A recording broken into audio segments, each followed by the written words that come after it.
Olá, muito boa tarde. Sexta-feira, dia 7 de agosto. Como diz a garotada aí, sextou, né? Semana já passou rapidinho, chegamos ao final de semana e nós estamos aqui mais uma vez, pedindo licença para entrar na sua casa, porque está começando o programa Com Brasil Nordeste de hoje. Nosso giro de notícias, que você já sabe, o De Olho na Rede e uma entrevista muito especial com o Dr. Cristiano de Freitas, advogado tributarista e especialista em recuperação judicial de empresas. Vamos também abraçar algumas cidades que estão aniversariando. Obrigado pelo carinho da sua audiência. O programa Com Brasil Nordeste está no ar.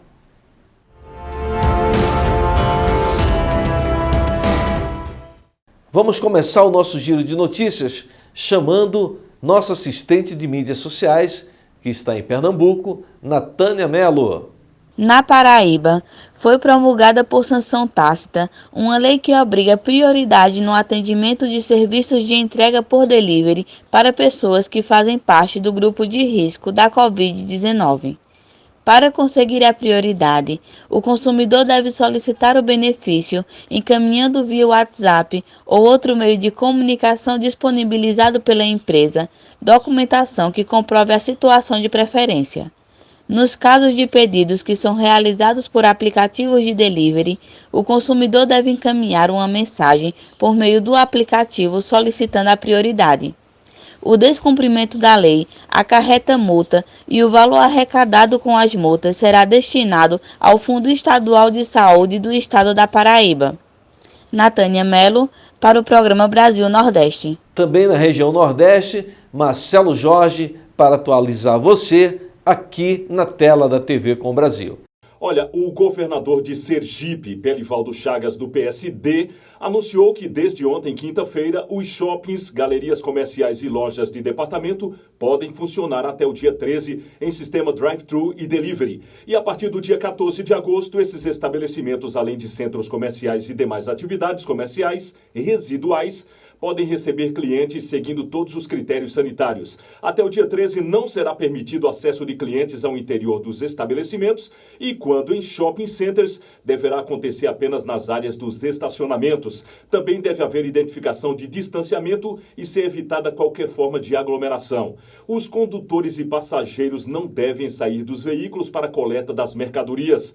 Ainda segundo o governador, a partir do dia 14 fica liberada a presença de clientes em shoppings, com exceção da área de alimentação, lazer, áreas bancárias, casas lotéricas, SEAC e academias. Chagas alertou ainda que estabelecimentos também deverão colocar identificação de distanciamento e evitar aglomeração. O gestor disse que está sendo cumprido o plano para que não haja problemas com a própria justiça. Lembrando que o plano de retomada econômica anterior foi suspenso em Sergipe após decisão judicial e elaborado novo no dia 30 de julho. O governador disse também que uma nova reunião com o Comitê de Retomada da Economia será realizada na próxima quinta-feira, dia 13, quando será definido o avanço para outra próxima fase do plano. Os critérios para avanço de fase são a permanência em uma determinada fase por um período mínimo de 14 dias, o enquadramento como estável ou decrescente do índice de capacidade utilizada de leitos Covid-19. E o consultor político Vinícius Nage está no Maranhão. Vinícius, é você. Registro Nacional Positivo de Condutores, RNPC, e as escolinhas de trânsito nos estados e municípios. De autoria do deputado federal maranhense Juscelino Filho, do DEM, o substitutivo ao PL 3267/2019 prevê a criação do cadastro positivo de condutores e também a implantação das escolinhas de trânsito nos estados e nos municípios. O texto, que já foi aprovado na Câmara, aguarda agora a apreciação do Senado Federal. Conscientizar crianças e adolescentes que estarão ao volante no futuro e criar benefícios para estimular maior responsabilidade e prudência dos motoristas é o principal objetivo do substitutivo ao PL elaborado pelo deputado maranhense Juscelino Filho, que altera o Código Brasileiro de Trânsito. Sistema Brasileiro Tributário atual é um verdadeiro manicômio e o governo não aumentará a carga do imposto para contribuintes. Aqui, Vinícius Nagem, direto para o programa Brasil Nordeste. Na região sudeste do país, Kleber Araújo, na maior comunidade da América Latina, a Rocinha. O programa Patrulha Maria da Penha Guardiões da Vida, lançado pela Secretaria de Estado de Polícia Militar do Rio de Janeiro, completou na última quarta-feira um ano de atividade, registrando mais de 25 mil atendimentos para ocorrências de violência doméstica. Com atuação voltada para a prevenção do crime contra a mulher, a Patrulha Maria da Penha realizou, entre agosto do ano passado e julho desse ano, o atendimento de 11.143 vítimas de violência em todo o estado, das quais 8.488 têm medida protetiva expedida pela Justiça sob a fiscalização do programa, que monitora o cumprimento da decisão judicial. Também nesse período, foram efetuadas 189 prisões de autores de violência doméstica, em sua maioria pelo descumprimento da medida protetiva. Para tanto, é necessário o acionamento do serviço de 190 na região metropolitana e nas salas de operações das unidades do interior, e que os agressores sejam denunciados nas delegacias. Eu gostaria muito de receber o seu WhatsApp e saber de qual cidade que você está assistindo a nossa programação. Se você conhece alguém ou se você quer saber um pouco sobre recuperação judicial de empresas, alguém que está com dificuldade financeira na sua empresa, tudo isso vai ser explicado daqui a pouquinho na entrevista com o Dr. Cristiano de Freitas. Vamos a um breve intervalo comercial e voltamos já já.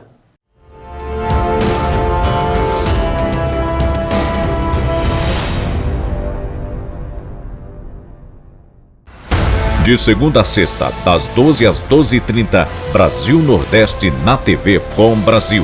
Canal 28, na Sky e Oi TV. TVs Claro e NET, no Canal 3 e na TV Vivo e GVT TV, Canal 239.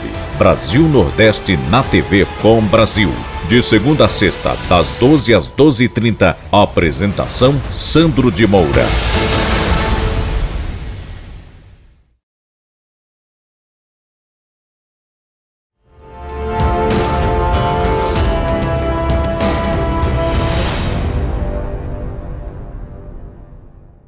Estamos de volta, agradecendo a você por permitir que nós possamos estar dentro da sua casa. Muito obrigado, receba o nosso abraço carinhoso. E por falar em receber abraço carinhoso, queremos abraçar as cidades que estão fazendo aniversário. Feliz Deserto, no estado das Alagoas. Laranjeiras, em Sergipe. E Passo Fundo, no Rio Grande do Sul. A todos os munícipes dessas cidades, o nosso parabéns, o nosso grande abraço e aos gestores, pedindo que o seu prefeito esteja cuidando bem da sua cidade para que você e a sua família possam viver com muito mais conforto, segurança, com a dignidade que todo o povo brasileiro merece. Vamos agora à entrevista especial com o Dr. Cristiano de Freitas. Pode rodar. Olá, muito bem-vindo a mais um programa Brasil Nordeste. Nós vamos bater um papo aqui com o Dr. Cristiano de Freitas Fernandes.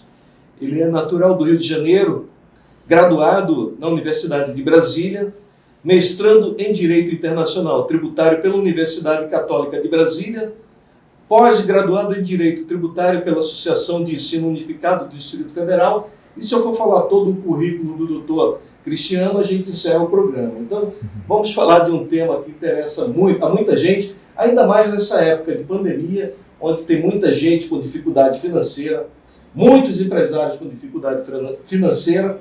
Nós vamos bater um papo, então, explorar um pouquinho aqui a experiência do Dr. Cristiano de Freitas. Dr. Cristiano, muito obrigado por atender o convite do Brasil Nordeste. Eu que agradeço, Sandro. E eu gostaria de começar perguntando ao senhor, para que os nossos espectadores, principalmente da região Nordeste, que tem pouco acesso a esse tipo de informação, o que é a recuperação de crédito judicial? A recuperação judicial é um processo, obviamente, que corre no Poder Judiciário.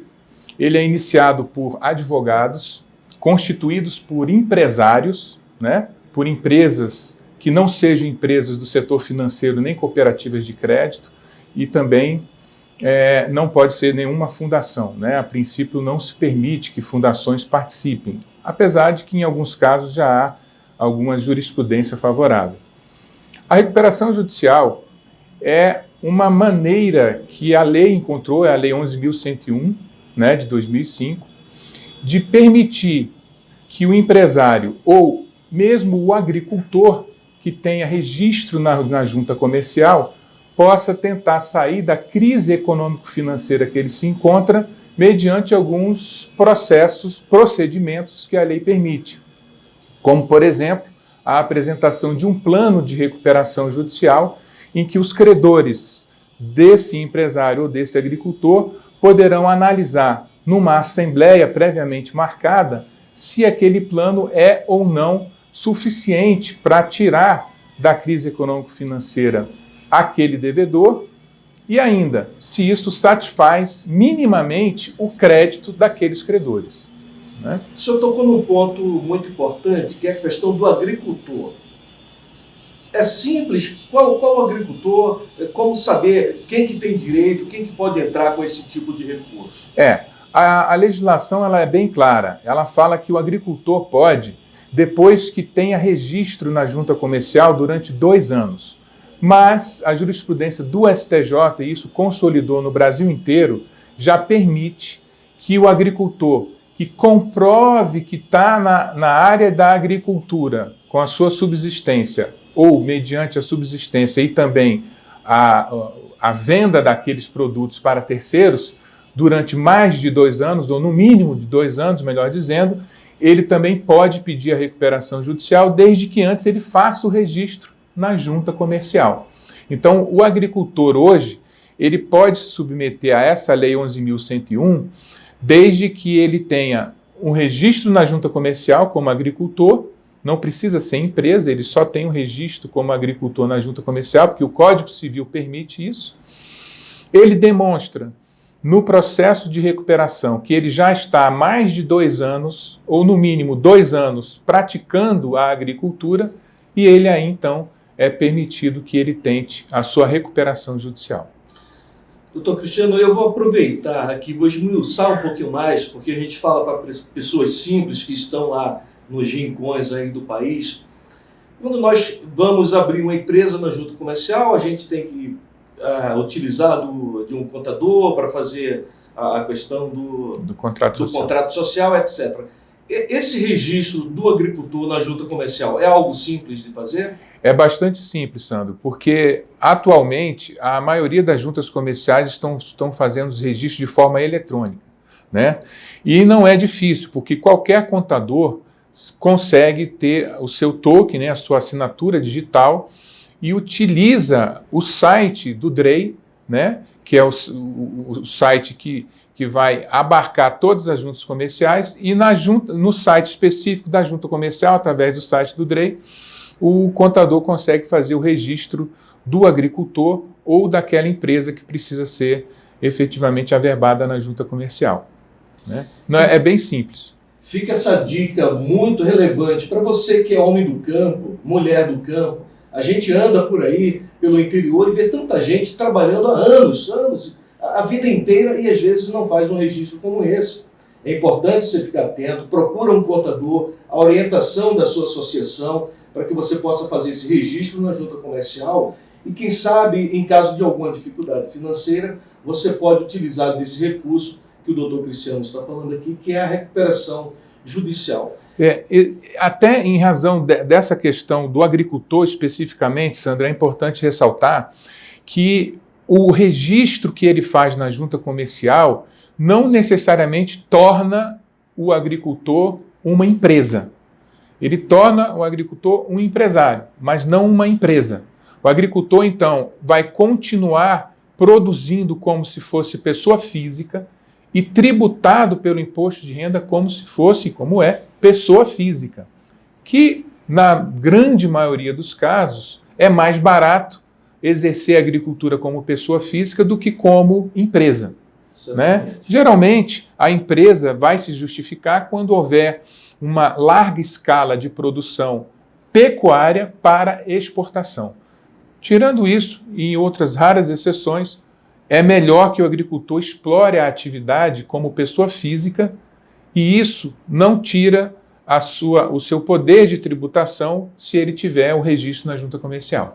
Doutor Cristiano, qual o momento adequado para se entrar com esse tipo de recurso na justiça? Na justiça. Pois é, a recuperação judicial, ela se justifica naquele momento exato em que o agricultor ou o empresário percebe que não consegue mais pagar suas obrigações ordinárias e extraordinárias com os bens e os recursos que ele tem na conta, né? Quando ele percebe também que o que vai entrar de recebíveis não vai pagar os vencíveis, né? Os vincendos, as dívidas vincendas. Quando isso acontece, e não é difícil perceber, quando você tem dívida e não consegue pagar, todo mundo sente no bolso, onde dói mais, né, Sandro? Sim.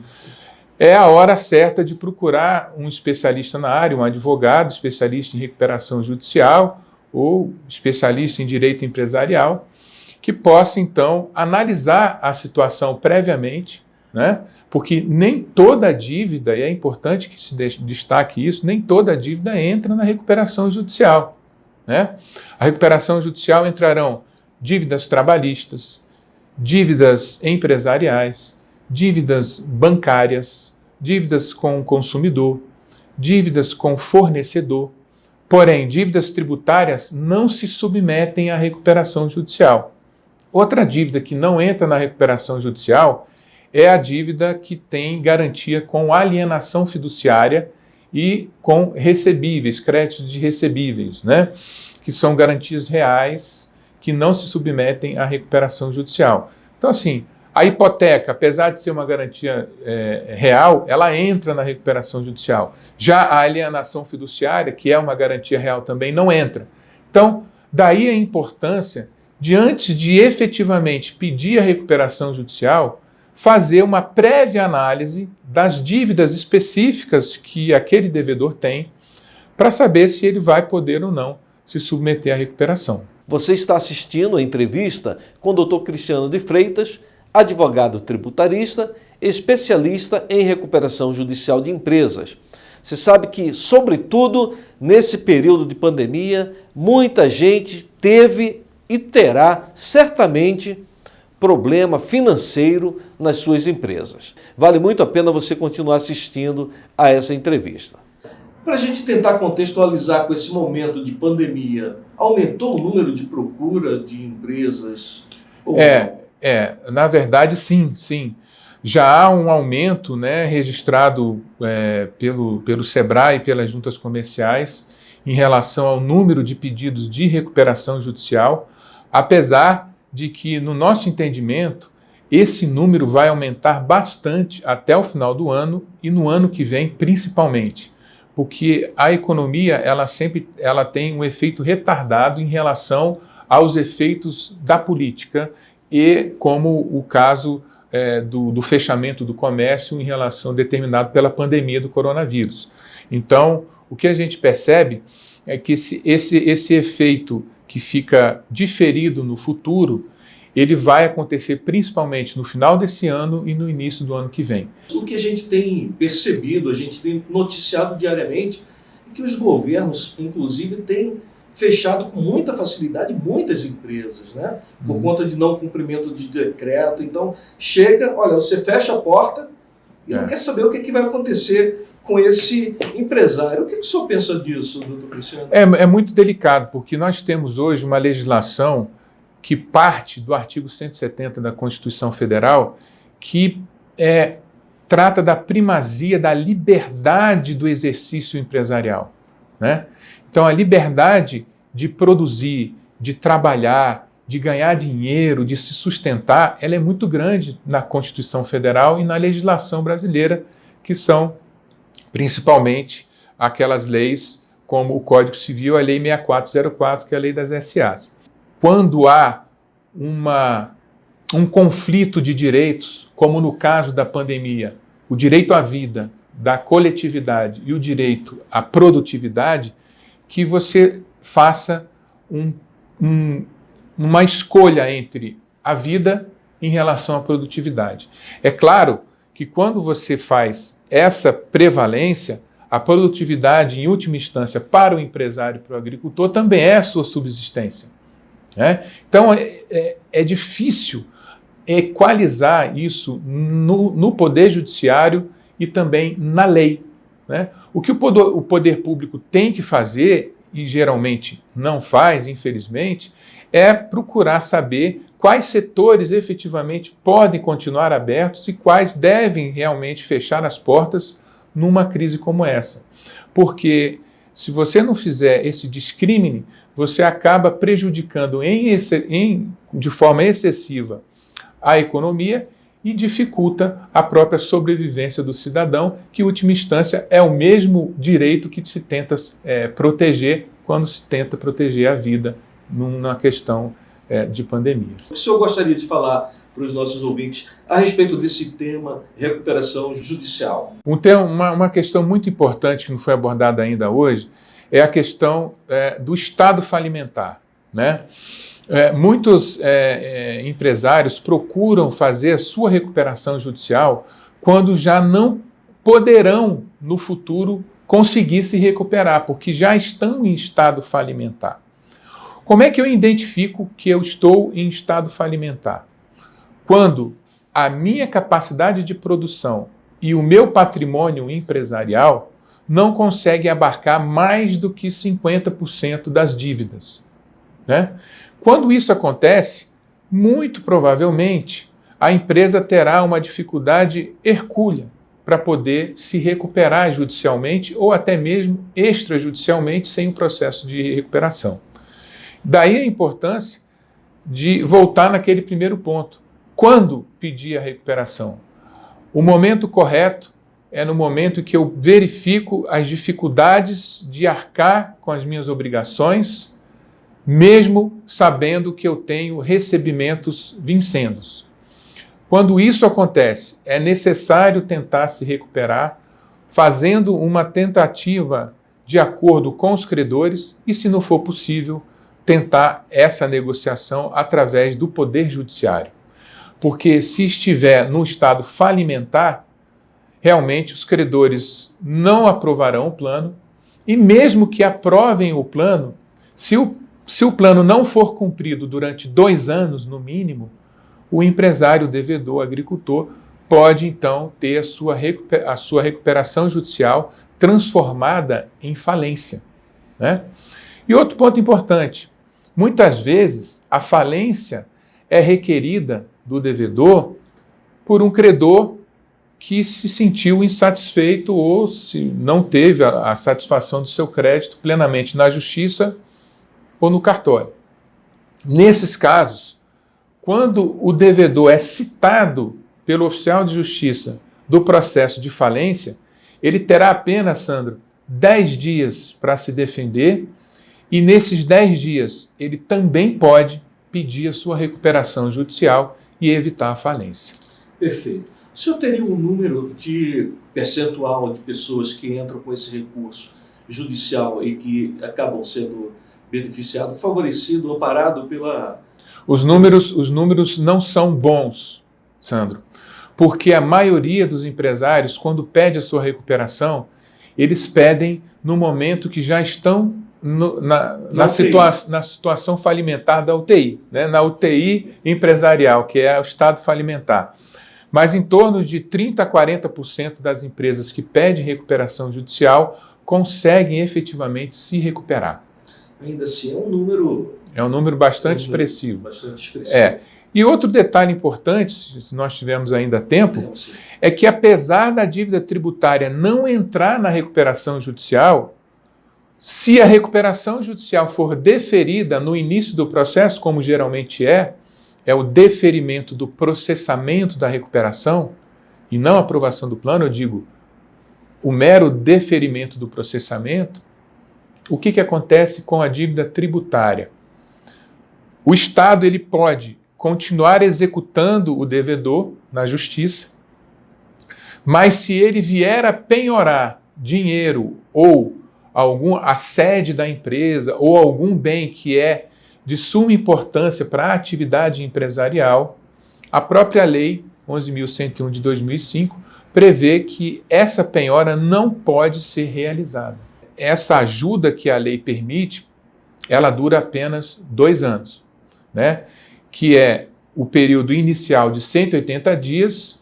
Em alguns casos também se permite que haja uma prorrogação desses 180 dias para que se chegue no máximo 2 anos, que é o prazo da recuperação judicial, em que o plano tem que ser cumprido e não pode haver um leilão daqueles bens efetivos que a empresa tem no processo de execução tributária.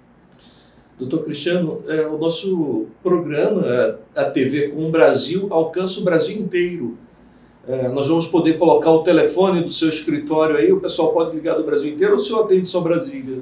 Não, o Brasil inteiro, Sandro, o Brasil inteiro. Então, sua mensagem final aos nossos ouvintes? O que eu gostaria de deixar claro é que a recuperação judicial é um processo que ninguém precisa ter vergonha de passar. E a falência também é uma situação que nem sempre é constrangedora. É preciso que o empresário saiba que pedir ajuda faz parte da vida. E os grandes empresários hoje, no Brasil e em todo o mundo, já faliram pelo menos uma vez. Então não tenham vergonha de tentar se recuperar e não fiquem constrangidos se a recuperação não der certo e vier a falência. Vamos tentar se soerguer de novo e produzir para ser feliz. Eu quero dizer também que só o fato de você ser empresário num país como esse, onde durante muitos anos os empresários foram colocados como algoz de seus colaboradores, eu acho que só o fato de você ser um empreendedor, ser um empresário, você já é um vencedor. Porque antes que alguém coloque um currículo no balcão de uma padaria, de uma farmácia, de um supermercado, o empreendedor teve a coragem de arriscar, às vezes, os poucos recursos que ele tinha, às vezes até pegar emprestado. Ele passou noites em claro, pensando em um negócio e finalmente ele abriu a porta. E aí você foi lá e colocou o currículo e de repente você ganhou a oportunidade de trabalho. Então, aqui nós queremos render as nossas homenagens a todos os empreendedores do nosso país. Nós vamos estar disponibilizando o telefone do Dr. Cristiano aqui para que você possa buscar mais informações, se você assim desejar. Estamos de volta, de olho na rede. Alguém postou um vídeo que chamou muito a nossa atenção e nós queremos compartilhar com você aqui na tela da TV com o Brasil. Coloca o vídeo. Você é uma estúpida! Se você defende Bolsonaro, você é uma estúpida! Burra! Mas que não conhece a história do Brasil! Mas toda a vida importa! Não converso mais com você! Toda a vida importa, senhor! Toda a vida importa! A minha vida não importa pro senhor? Toda a vida importa! Minha vida Pelo importa. amor de Deus, olha o que o Bolsonaro está fazendo! No meio de uma pandemia! Ele está escondendo dados! Toda a vida Ele importa. está escondendo dados! Você não sabe quantos que estão morrendo no Brasil! O senhor tá vendo que eu tô falando Deixa baixo? de ser Você tá estúpida, gritando? menina! Tô falando baixo, Deixa você tá de ser gritando. burra! Observe. Se toda a vida importa, a minha vida importa? Pro senhor a minha vida importa? Zero a sua vida pra mim! Opa! Minha Zero vida a não sua vida importa. pra mim!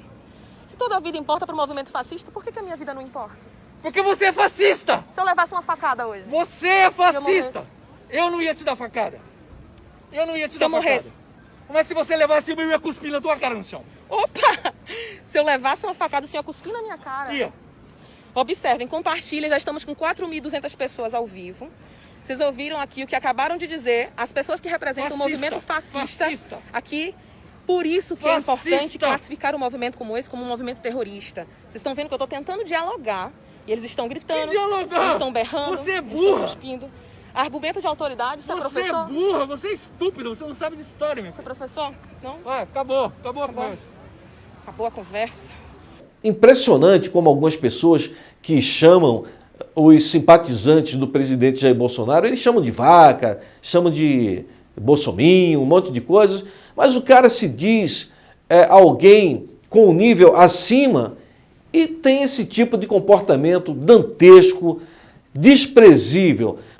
É isso. Todos nós repudiamos a intolerância, nós entendemos que todo cidadão brasileiro, toda cidadã brasileira deve ser respeitado, deve ter as suas opiniões respeitadas. Então, a nossa solidariedade é essa jovem aí que foi interpelada dessa forma grosseira por esse cidadão.